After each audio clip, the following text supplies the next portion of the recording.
Media recognition from Bloomberg, Reuters, recycling trade publications. Patented process for 100% recovery of critical metals, including cobalt, lithium, nickel, manganese, aluminum. American Manganese is focused on recycling lithium-ion batteries for electric vehicles. American Manganese trades on the TSX Venture, AMY, the US, AMYZF, and Frankfurt 2AM. For more information, visit AmericanManganeseInc.com or phone me, Larry Ray, at 778-574-4444. You're listening to HowStreet.com radio, available online at TalkDigitalNetwork.com. Welcome to HowStreet.com radio, the online source for market opinions. Here is Jim Goddard. My guest is Hilliard MacBeth, author of the new book, When the Bubble Burst, Surviving the Canadian Real Estate Crash. He's also a portfolio manager and financial advisor in Edmonton. Welcome back to the show, Hilliard. Nice to be talking to you. Hilliard, some interesting things happening in West Vancouver and North Vancouver real estate. Can you explain? Yeah, the single-family homes, the detached homes, I sometimes call them, the sales are way down there. You're talking, you have to go back 20 or 30 years to find comparable numbers. And, of course, there was a way fewer number of total homes at that time. But sales are way down, and prices are down somewhat. The prices are down roughly 10%, depending on whether you're looking at West Van or North Van. They're roughly comparable. North Van's doing slightly better than West Van. But it's actually hard to get a really good feel for the market when there's so many houses sitting on the market and very few sales. So there's active listings in West Van of 576 homes, and in July there was 32 sales. So it's basically it's just stuck.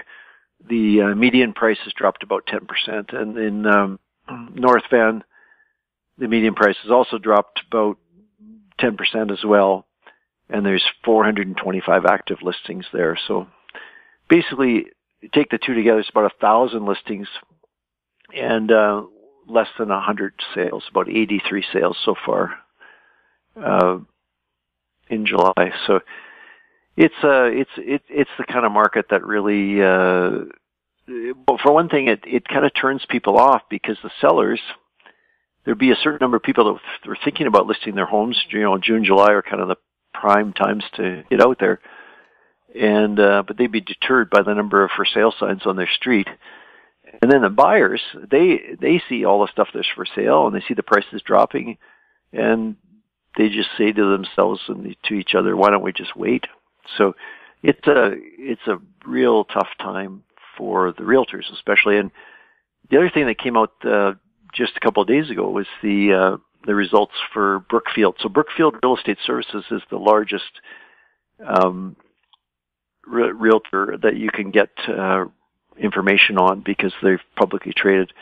They own Royal LePage, for example, and they've bought a bunch of other services. And their revenues are down only slightly, but it's an interesting twist. They don't actually get paid based on the number of sales, because obviously they'd be down way more than they are. They charge a royalty fee. So basically, the realtor pays a fee to Royal LePage and Brookfield just for the privilege of having a seat in the store. So, and they raised the price from $125 to $128 for a seat. And believe it or not, I was a little bit surprised by this. The number of realtors has actually increased year over year to about 18,000, almost 19,000 realtors in Canada. I'm sure that's many, many multiple times what it was, 10 or 15 years ago. Because Brookfield Royal LePage has 20% of Canada's market, we can figure that there's about 90,000 realtors in Canada paying a fee to somebody to have a realtor license. And with sales down as much as they are, I'm sure that's got to be a very stressful situation for a lot of people. Is that per month? It looks like it is, yes. And there's a cap of $1,350 per year. There's also, to get into it a little bit deeper, there's also a variable franchise fee. So if you're over a certain volume, they actually take a percentage of your sales. So a lot of the realtors, my understanding is they don't sell enough homes, really. They'd be lucky to sell maybe one a month or something like that. But there are a few sort of superstars. And for the superstars, they get above a certain level, they charge them a variable rate franchise fee. And that, they've made some adjustments to that as well. So the bulk of their money actually comes from the base fee for the less successful realtors, and the rest of it comes from the superstars, and it's different for the two. So they have 18,780 realtors, and it's actually increased year over year, which is shocking to me because this weak market has not just appeared recently. It's been around in Toronto for a couple of years. So in Vancouver for probably a year or two as well. So there's a lot of people that are paying this franchise fee and not making enough money to justify it. So that's one thing we could watch for an indicator of what's happening is when people start leaving the business. But they're reluctant. I guess they probably feel that it's only a matter of time till things turn around and sales pick up again. Well, sure. Once people feel prices have pretty well bottomed out and aren't going to go any lower, they'll start buying homes again. Especially if the prices come down enough. Like if they come down just 10%, I don't think that 10% doesn't improve the affordability for most people enough, especially with the changes in the B20 rules and mortgage financing and the qualifications and all that. And what I'm guessing is a much different attitude among the lenders in terms of wanting to protect themselves and their shareholders. The prices would have to come down quite a bit more like 20 or 30 or even 40% before that would bring a bunch of new people into the market who could afford to buy. And it's kind of like the stock market, which is my 40 years experience. When prices are dropping that much, it affects the psychology of people, and they start thinking, oh, maybe it's going to go lower. If they've sat on the sidelines for that long and prices are dropping, and they've been rewarded for sitting on the sidelines, and they get kind of entrenched in that attitude. And we see it in the stock market all the time. People are desperate to buy stocks when the bubbly highs come along and the volume is huge, and then the stock market sells off 30% and you can't find anybody to buy stocks. Well, why wouldn't they want to buy when prices are 30% lower? It doesn't make any sense, but that's human psychology. Yeah, they feel there must be something wrong with it if it's affordable. I think I think they're watching other people and they take their cue, and it's kind of like, well, if everybody else is staying away from this market and there's no sales, then they must know something I don't, so I'm going to stay away too, because I don't know enough to contradict what they're doing. And of course, all of the people are thinking the same thing about each other, and none of them really know. But for sure, at some point, there's going to be some real bargains here. Unfortunately, for what they call price discovery, it takes a long time for the volume to pick up to the point where we actually can know, like, what is the actual correct price for a home in West Van or North Van. Like the average price year to date of sales is $3,186,000, down about $400,000 from last year, so down about 10%. But there's only been 200 transactions. So do we really know? Like, what if there were 500 transactions? What would be the average price? So we don't really know what the actual proper price is, unless we could somehow force everybody to say, okay, whatever your price is, post it now and we'll find out what the actual real price is, what they call clearing the market price. And that, unfortunately, with real estate, takes a long time. It happens a little faster in the stock market.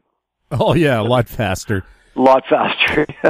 You get the dot-com bubble bursting in 1999, 2000, and then the 2009 global financial crisis. It happened, well, it took maybe a year, but it was basically over in 12 to 18 months. And the price drops in both of those cases were 50, 60% from top to bottom. So if prices are to drop 50 or 60% in West Van, it'll take several years for that to happen. Because there's a lot of people that don't have to sell, And their attitude is, I'm not going to list my $2 million home at $1 million. There's no way I'm going to just sit on it, right? And that stubbornness could last for years.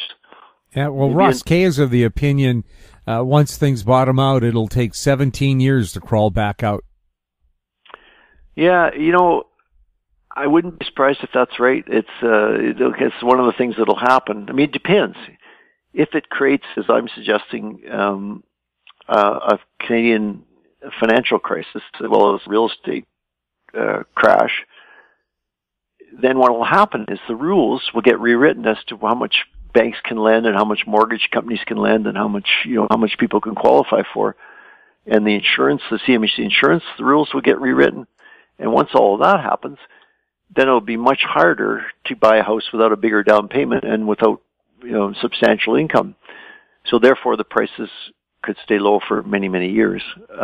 Because really, in the end, the price of homes, really anywhere in the world, is determined by the amount of money the bank is willing to lend for the buyer.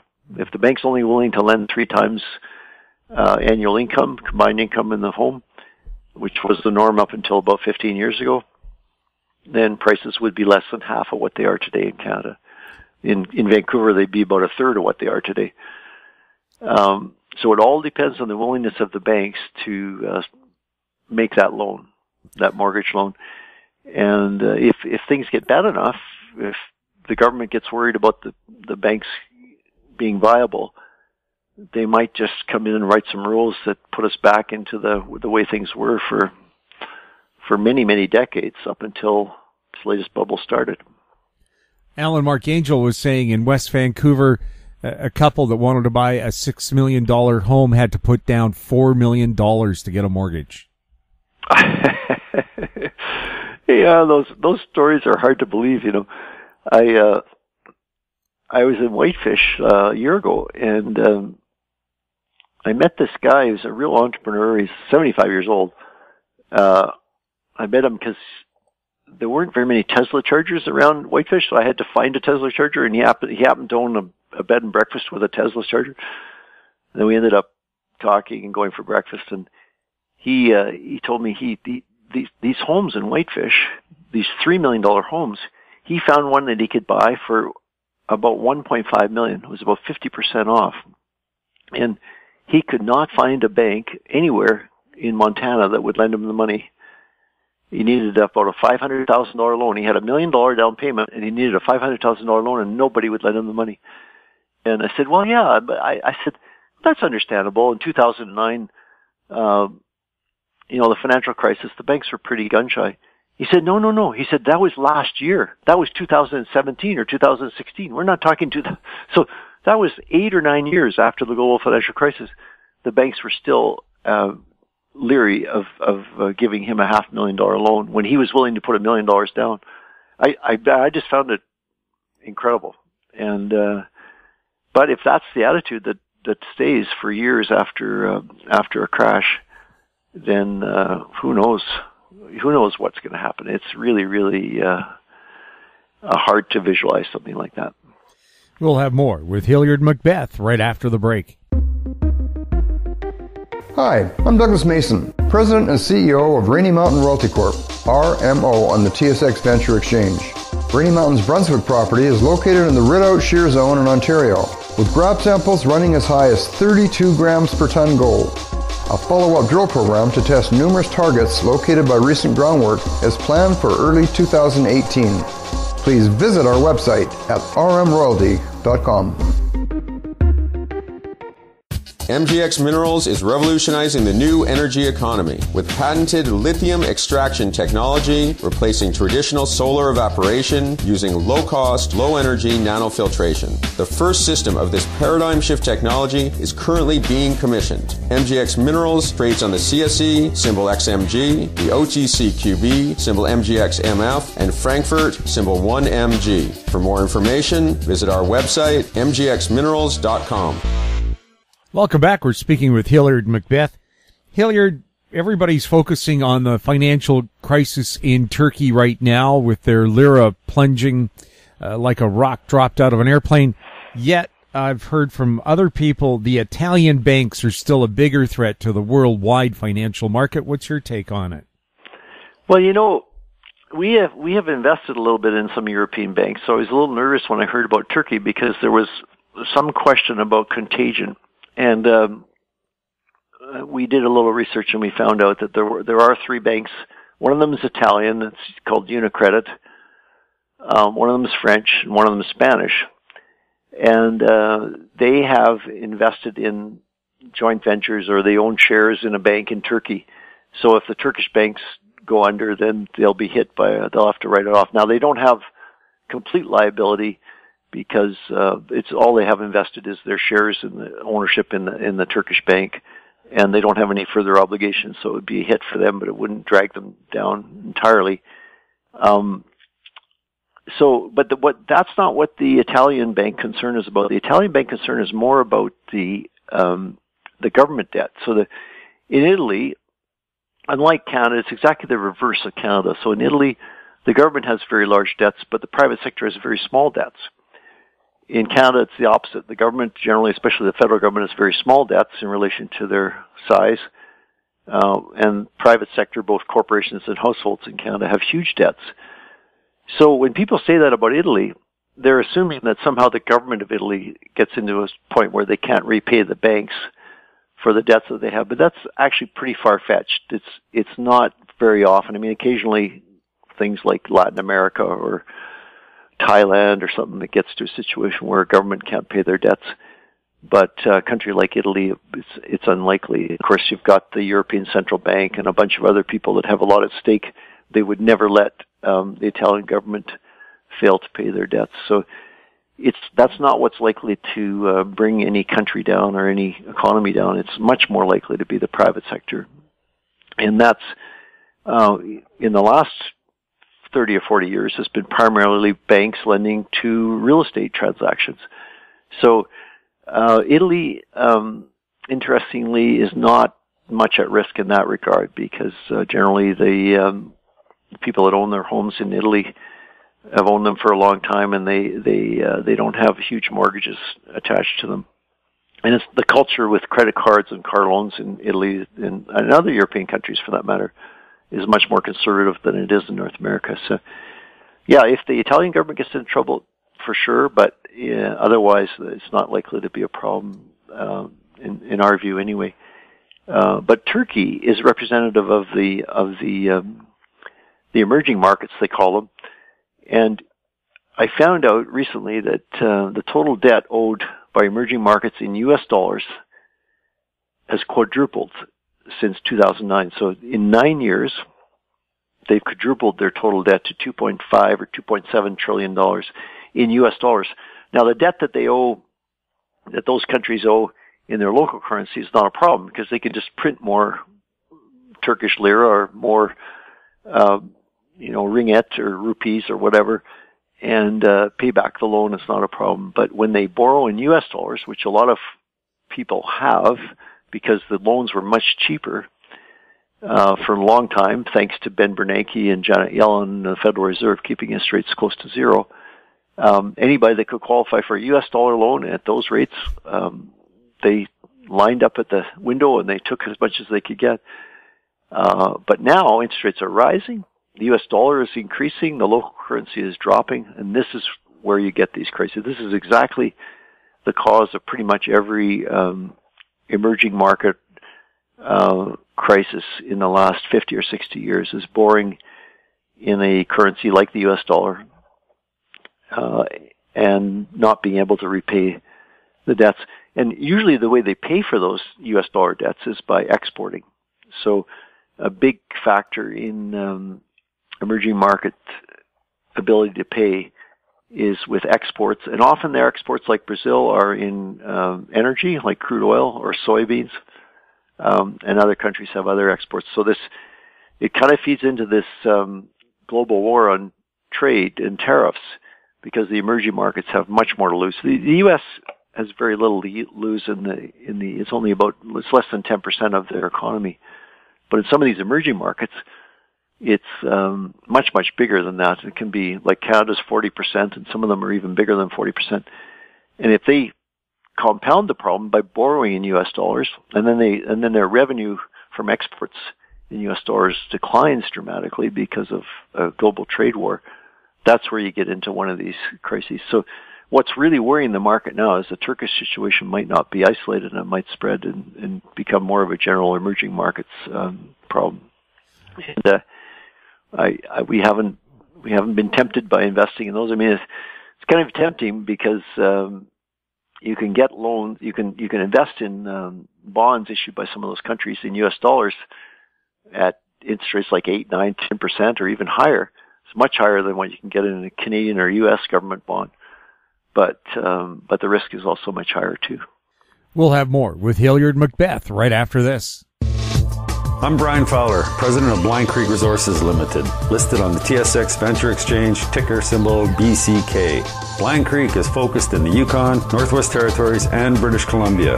The company's key property is the Blend Project, one of the largest undeveloped lead-zinc-silver deposits in Western Canada, plus plans to advance the recently acquired, fully permitted historic engineered gold mine in the Atlan District of Northwestern BC. Check us out at blindcreekresources.com. Don't miss out. Stay informed. Receive the HowStreet.com weekly recap with thought-provoking podcasts, radio, and articles delivered to your inbox. Sign up for the HowStreet.com weekly recap on our homepage at HowStreet.com. Welcome back. We're speaking with Hilliard MacBeth. Hilliard, it looks like Elon Musk is still really trying to drive Tesla private. He's formed a special committee to look at going private. We find out Saudis have invested about 5% of their diversification fund into Tesla. Does he have the money or the resources to buy back all those shares? Because they're very high right now. He says he does. A lot of people are thinking that he's going to get into trouble. The tweet was basically, it went something like, I'm thinking about taking the company private at $420 a share. And the company at that time was trading at about $340 or something like that. And then the next sentence was funding secured. 2 words, funding secured. And those 2 words are the words that might get him into trouble. So he claims that in the follow-up disclosures that have come out since then, that he had several meetings with the Saudi people. They have a very large investment fund.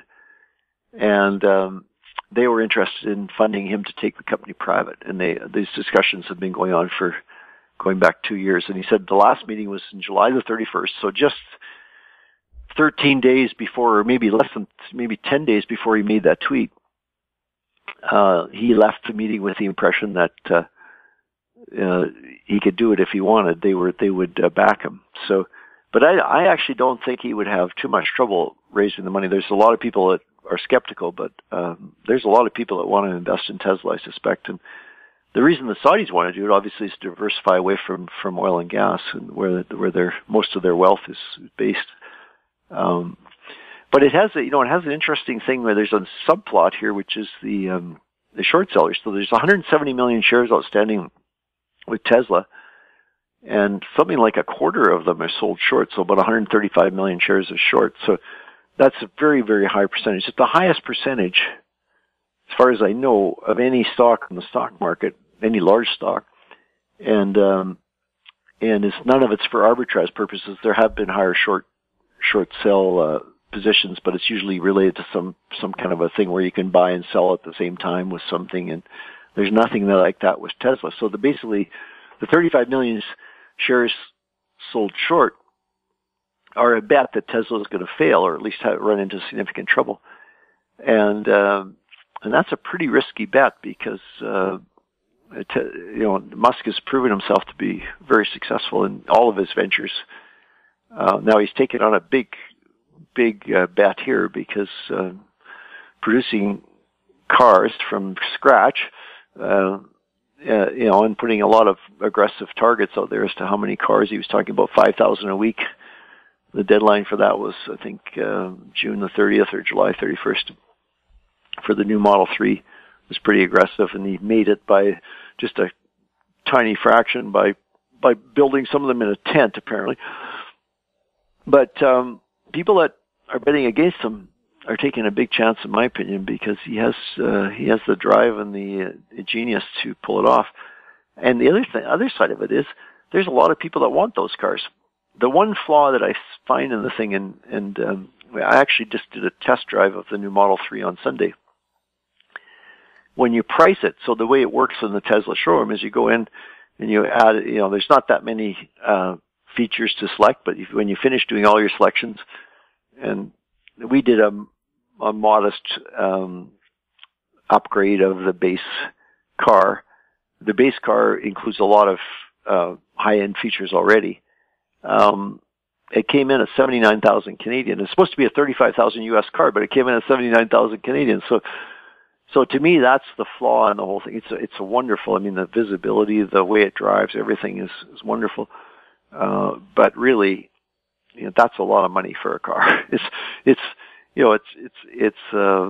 at that price you can you got a lot of choice of a lot of pretty fancy cars like Porsches and Mercedes and stuff like that. So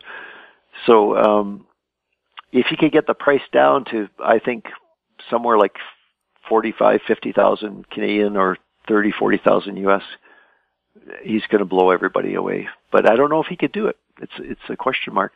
But in the meantime, the short sellers that are short 35 million. So the price, if the share price were to go to 420,